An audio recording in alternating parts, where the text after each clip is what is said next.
Hello, and welcome to our second edition of The Edge. I'm Zachary Bezad. And I'm Cheyenne Swafford. Coming up on this edition, hear about a senior in ITnet that has reached a major goal he's been working towards for years. Plus, nursing careers are leading the way with multiple classes participating in the food drive. But first, we'll be talking about a fun-filled day, Project Red. The Edge's Matthew Miller has the story.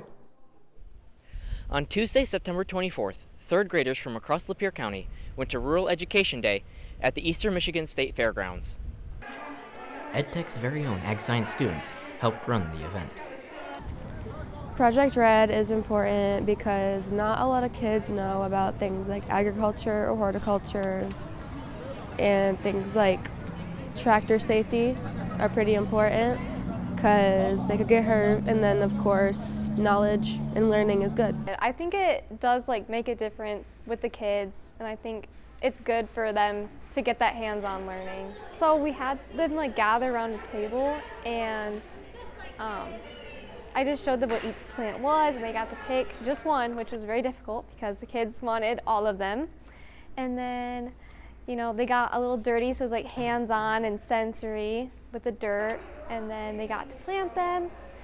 There was a spider plant and an English ivy, and then we thought it would be fun for them to plant actual seeds, so we did wildflowers, so then it's a variety, and they're super easy to grow, so they really can't mess it up. Through Project Red, the students were able to learn many things about farming, plants and animals, as well as make apple cider. Oh, I learned that goats have 4 stomachs. I learned a lot of fun facts about goats, about horses, about tractors. I didn't know that you could actually milk goats. What was the best part of the field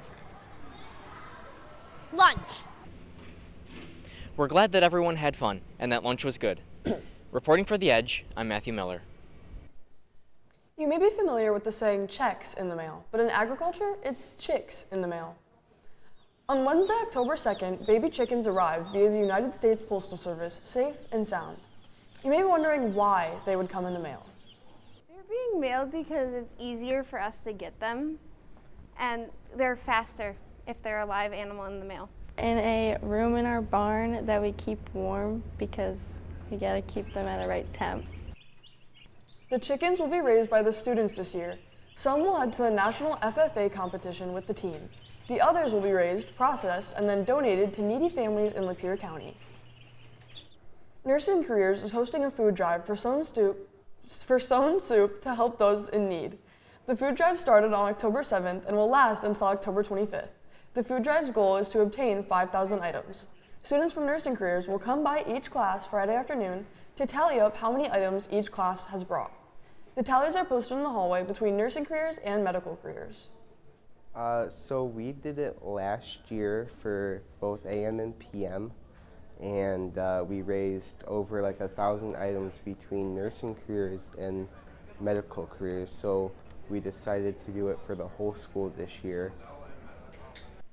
Students should keep in mind that when donating to the food drive, they should only donate non-perishable items.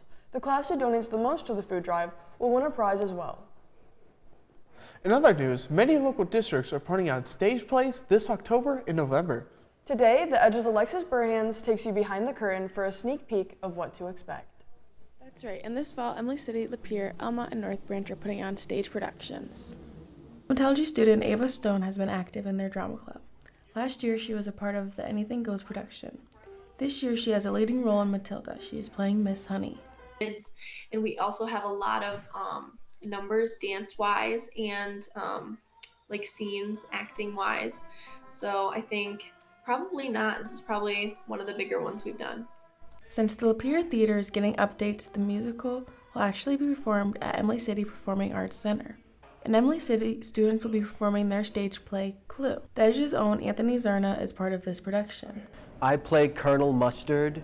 He's sort of the, bumbling buffoon, sort of comedic part of the show about murders. Clue in Emily City runs Thursday, October 24th and Saturday, October 25th. In Elmont, they will also be performing their production, and that will run November 15th and the 16th. This is a big step forward for Elmont in the road to rebuilding their theater program after COVID slowed things down. Ash Bryan in Marketing and Entrepreneurship plays the part of Miss Peacock. Plays like comedy-wise, we have done a few plays like this, but with the amount of moving that the set does, we have not really done this much, I'd say. In North Branch, students are performing Invasion of the Student Body Snatchers. DMA's own Van Wilder and Xander Waller of CAD are a part of this production. I am the lead role, Ori. He is an alien who has been sent to Earth to re-educate everyone. That play will run November 7th through the 9th. Of course, the programs will also run a spring play, and if EdTech students are involved, we will shine a spotlight on them. Reporting for The Edge, I'm Alexis Burhans. Tickets are available for all of the plays. You can find links to buy your tickets on our Facebook page. Last week, we told you about how ITnet was part of the Governor's Cyber Challenge. Next round starts later this month, and there are 4 EdTech students moving on.